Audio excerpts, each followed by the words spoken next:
So here we have my fourth page for 2024. I probably haven't shown them all. I think I only showed you the first one, which was this one. Then I followed that up with a drawing of an oak tree. This is the tree that I see from my window every day. And so I drew a winter tree, which was something kind of different and something that I've started doing since I started doing the sketchbook, really, was trees. So I've done quite a few trees. I've done this oak sections of it and things before, and so I'll probably do it again at some point. And one of the things I was going to talk about here is revisiting subjects, really, and so that's what I've done in the last couple of posts. The one from February was snowdrops, which I did in 2022, and the one for March is the Fritilaria meleagris, which is also one that I've done before in my very first one of the sketch dates project, which was in 2021, March 2021. This year it flowered much earlier and I'd been wanting to do it. Here's one of the flowers now that's gone past, but there was a lot of variation in them. But the way I interpreted this time was slightly different than last time. And what I wanted to do was draw it more like the community, how it grows in the garden. So I'll show you the previous one, which is this study. And you can see it's slightly different. So this is the thing about revisiting things. There's always something different to look at. And here you can see that I did a lot more work on the scientific side of it, the reproductive parts and how they open in a sequential manner, the ovary, the opening of the anthers, and that kind of information, the tepals there, inside and outside, inner and out, inner petals and outer sepals, which look the same, similar but not the same, narrower and wider, and a sort of grouping of the flowers here similar to the other drawing, but also the bulb and the development into seed as well, with some enlargements on the seed. So a bit more of a scientific approach the first time, finding out all that information that I need to know about the flower, stages from the very first bud emerging, the development of the bud and the opening of it, and also the stages of the painting here as well, showing the underlying colours. That sort of, when you've got the light coming through the back, you quite often get this more red colour coming through. So just showing how I developed and built up those colours in the painting there. And the usual colour swatches, of course, mixing the colours from primaries. I didn't do a lot of colour swatches on this page. Seem to have done a few more this time on this one. So I have the primary colours here that I work from, and I had quite a few reds involved in this, so quinacridine magenta, permanent carmine, permanent rose and quinacridine red for my reds, because I got a lot of bright reds at the back there. It's not all dark purples in these flowers as you might think. When you see them without good lighting, they look really, this one's old now, but it's got very dark, but when you see them not in the sort of right light conditions, they look rather dull and purple, but when you get the light shining through them, you get quite a lot of bright colours underneath shining through the petals. So that's why I needed those brighter permanent rose quinacridine red colours in there as well. And then using the blues, French ultramarine for our dark blue and cobalt blue for the highlight. So quite a lot of highlight colours here on these kind of what I call shoulders. It's got this sort of squaring off where the nectaries are on the inside, and quite a lot of blue on the light side of the flower. So we go from cool to warmer colours on the flowers. So those two blues, and I only used a Windsor lemon in the yellows there. And I used the same colours for the green mixes as well. So the way I normally write them down is to do the various mixes of the colours and make a note of them at the side there, same as always really. And so the idea here was to draw this sort of busy little community of flowers at various different stages, so from the buds, development to the buds, the flowers opening, the back of the flower, the side of the flower is sort of slightly angled, showing the reproductive parts, and the spent flower here developing into fruit there, drawn as a line drawing. So that's the approach that I took in this particular page, and that's how I kind of revisited it from 2021 to 2024 is my space of time between those two entries. And you could do it every year. You could document the same plants every year if you wanted to.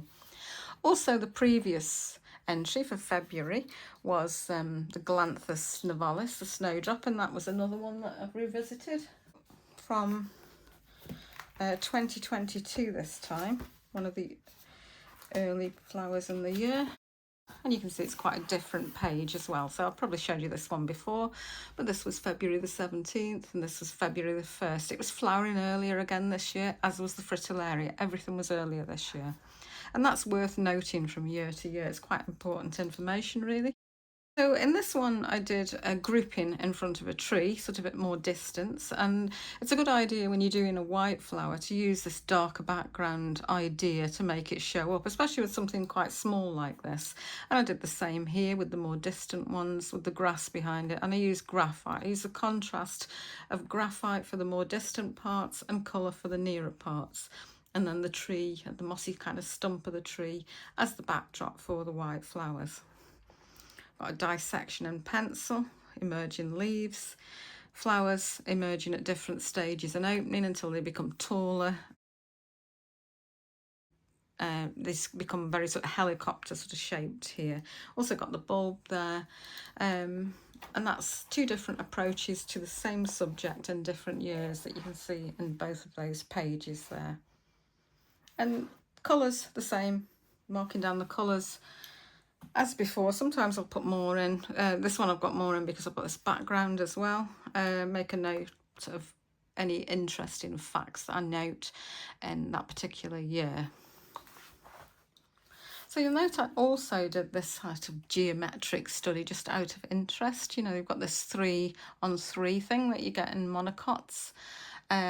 Working out the geometry of the flower and how it all sits into a circle with three overlapping circles and a circle in the centre as well, and a dissection, which I'd already done in this version as well, but this time I drew it in the sepia ink, the same as the ink that I use for the writing. And there's no particular reason for doing it in the ink, it just seemed a bit more bold on the page. It kind of balanced the page up for me a bit better, really. So some of it's sort of scientific documentary type decisions and information, and other times it's just more aesthetic things that I decide to do for no particular reason. I did the background, interestingly, I did the background beneath this one in graphite, as opposed to, you know, I did this colour here. No, very little background on these ones because we didn't need it because we had the focus here, whereas this one I did in graphite, and that's more of a sort of leafy substrate underneath there, and debris and bits of dead grass and everything. So two different approaches for two different flowers. This one I've done a tutorial of recently, just the flower heads, because it's quite a tricky flower to paint, and the colours are actually a bit more complicated than you might think, as I already mentioned, there's sort of the cool to warm colours and the light coming through the back. So I did do a tutorial on that one recently, which is on my website, which you can see in the bottom of the page, my other website, which is Botanical Art Online. So what I did for this tutorial was a study on the tepals there, the type of pattern, looking at it in detail with these tepal enlargements and different colorations and shapes. You've got those inner ones and the outer ones that are narrow, the inner ones that are wider. And so you can see they're quite different in colour. And what I was doing here was the underlying colours that you need, and underlying colours are really important in this flower. And again, working from that primary palette and making all of my mixes there from the underlying colours. We've got a lot of blues, violet mixes from this primary palette, and then to warmer colours used in the mix. And these very dark, deep colours used in these sort of nectary areas here. Not much green in this, in the petals, but sometimes there is quite a bit of green in it, so I've got those up there. So that was kind of my sheet from the tutorial. And also in that tutorial I painted two different flowers, showing that idea of cool to warm in more detail. This is an enlarged flower, obviously. This very cool, pale, highlight side light coming from the upper right hand side there onto the flower. So I've got that really cool area, and moving into this sort of most saturated area here in colour, the brightest part, and then the shadows colours down here. Also this light coming through the back and the reproductive parts being in shadow. So an interesting experiment in colour there to learn about, and then the pattern sits on top. And the bud as well I did, just out of interest, to just show how that opens.